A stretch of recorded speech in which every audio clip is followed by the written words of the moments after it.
Hello everyone, my name's Idiotic Synergy, and today we are going to talk about Belladonna, probably one of the most infamous bounty hunters, certainly one of the most infamous bounty hunters that we're going to talk about, because this bounty hunter is quite well regarded in Necromunda, and for very good reason. She is quite good in-game, and her model is also quite good. I do like the model, like I keep saying, a good model always tells a story, and this one does perfectly.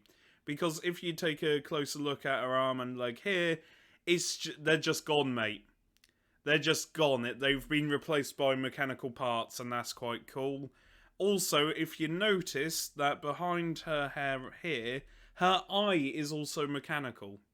I like that. I quite like it, and it fits with Necromunda. Not only that, I can see people using this model as an Orlok captain, or an Escher captain, or just an Outcast captain, because the model is quite... Well, it's just a regular bounty hunter, but she is armed with a massive power axe, and if... You don't even need to do a lot of tweaking. Maybe remove the hair, but I know a lot of people that quite like the hair. I mean, it does look like a giant frisbee, but you know, it's just personal preference, really. But I can see people changing her appearance slightly to make her an Orlok captain. That would be kind of cool. But she is heavily armed and quite dangerous on the tabletop. Is she as dangerous and broken as the eight-fold path Harvest Lord? I nearly said assassin. He's a Harvest Lord. No one can be as broken as him. But Belladonna is also quite good in game in her own regard. And we are going to have a look at the rules. Also, she's armed with a plasma pistol as well, because why not? I do like it when the models do show the weapons that they can use. However, this person here uses quite a few weapons, as we're about to discover. Also, 275 credits, so is it worth it? Well, let me show you. So, these are the rules for Belladonna. She is 275 credits, and she's quite good. Also, her lore here, the backstory of this bounty hunter, is quite interesting. Basically, the reason she's fucked up is because during her wedding, yeah, she got married in Necromunda. A marriage in Necromunda, I'm surprised lasted as long as it did for her, to be honest, because usually it's Necromunda. People get murdered left, right, and centre. Necromunda isn't a safe planet. But basically what happens... Oh, press the wrong button there. What happened was that on the wedding day, a starved crowtalid burst forth and tore her husband apart, and then tore her apart as well. And also her wedding guests, which again is Necromunda. I'm surprised wedding guests were even allowed. And I'm surprised all of them weren't armed to the teeth, but hey ho, it's a backstory.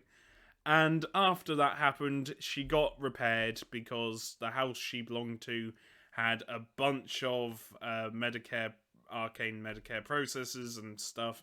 So she got a bunch of augments and immediately just went forth to find her husband killers. Which is your standard revenge story. I thought I might mention it because it's quite an interesting story. And yeah, it's silly. It is silly, and the fact that there was an attempt at marriage on Necromunda fascinates me. I always thought like a marriage on Necromunda would be like a quick 5-second thing, like you get a priest or a Cawdor Redemptionist and you pay him some money and go, right, you two, we can't stop, but do you say yes? Yes, great, good, you're married, fuck off. And there's a Rogan bot. Anyway, that's how I imagine a Necromunda wedding to be. But anyway, her rules. Her rules are quite good. Movement 6, which is quite fast. Weapon skill 2, which to say is pretty good would be an understatement. However, it balances off with the ballistic skill being 5. And you might say, oh, well, that's a bit shit. But bearing in mind that you've just got a pistol, it doesn't matter. Also, weapon skill 2 with movement 6, you are going to be in melee, whether you like it or not, Sonny Jim. Uh, well, I'd say that, but you could play it safe and have her be some sort of sniper with the plasma pistol. I'm not your dad, I don't tell you what to do. Play however you want. Anyway, strength and toughness 3, that's average. Wounds 2, average for a bounty hunter, mostly. Fucking Grendel Grendelson. Sorry, I hate Grendel Grendelson, he's the worst. Initiative 3, that's really good. Attacks 2, we'll get into attacks 2 in a minute. Leadership 7, cool check 7, willpower 6, and intelligence 6. Basically, the last 4 here are painfully average. So, her melee weapons. They're quite good. Also, it changes the attacks. Basically, in Necromunda, when you charge in, you don't get a +1 attack. However, with a +1 to your attacks. However, with Berserker, you get a +1 to your attack. Meaning you have 3 attacks, and that could be 3 attacks with a power axe. But if you decide to go power axe and stiletto knife, or fighting knife, then that's 1 more attack. So you've technically got 4 attacks hitting on 2s. And her melee weapons are quite good. The power axe being especially very good, because it's a power axe. Power axes are cool. Anyway, so strength +2, so strength 5, you are, to put that in perspective, you are wounding Ogryns on 4s instead of 5s. AP -2, damage 1, that's quite good. Disarm, which kind of surprises me that it has disarm. Melee and power, that's normal for something called a power axe, it should be melee and power. But if you decide to fight with a stiletto knife, no one's stopping you, and it's a toxin weapon, and there's the possibility of having 3 or 4 attacks with the stiletto knife. And there's also the fighting knife, if you feel like the power axe is too overpowered. Why does she also have a fighting knife? That's something I don't get. Like, the stiletto knife and power axe, sure, fine. The fighting knife seems redundant here, but you do you. If you want, I don't know, an extra AP when attacking, it's also got backstab, which is quite good. But why the fighting knife? I understand the stiletto knife, but why the fighting knife as well? I maybe it's just me, but it just seems kind of useless. Plasma pistol, you're hitting on 5s with it. So what you should do when you're hitting on 5s is always overcharge your unstable plasma pistol. Otherwise, are you really playing Necromunda if you don't roll a 6 to hit with an overcharged plasma pistol? There is something so fun about that. And yes, I know ballistic skill is 5, but if you shoot at the long range and they're behind cover, then it's -1 to hit, so you're shooting on 6s. And there is nothing more fun than shooting an overcharged plasma hit on 6s at an opponent that's behind cover. There's something glorious about that. And we all know what a plasma pistol does. Basically, strength 5 for low, strength 7 for maximal, or overcharge as I always call it because I'm a moron. AP -1, AP -2, damage 2, damage 3. You could argue that there is no point in ever overcharging a plasma pistol in Necromunda because, you know, it's not that safe.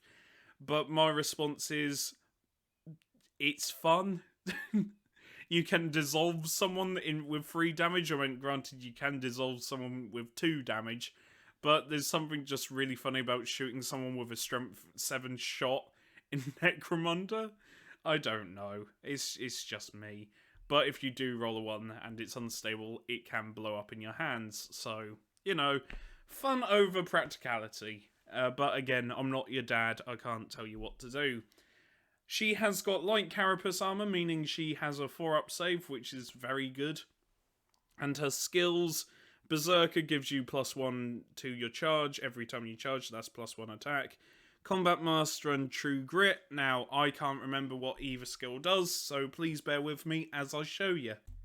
So, Combat Master ignores interference and always grants assist, which is quite good.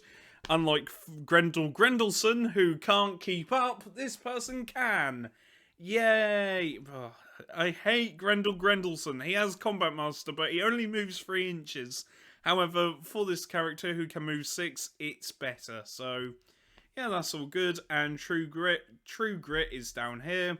When injured, roll 1 less injury dice. If the attack only has damage 1, roll 2 injury dice and discard 1 before resolving the effects.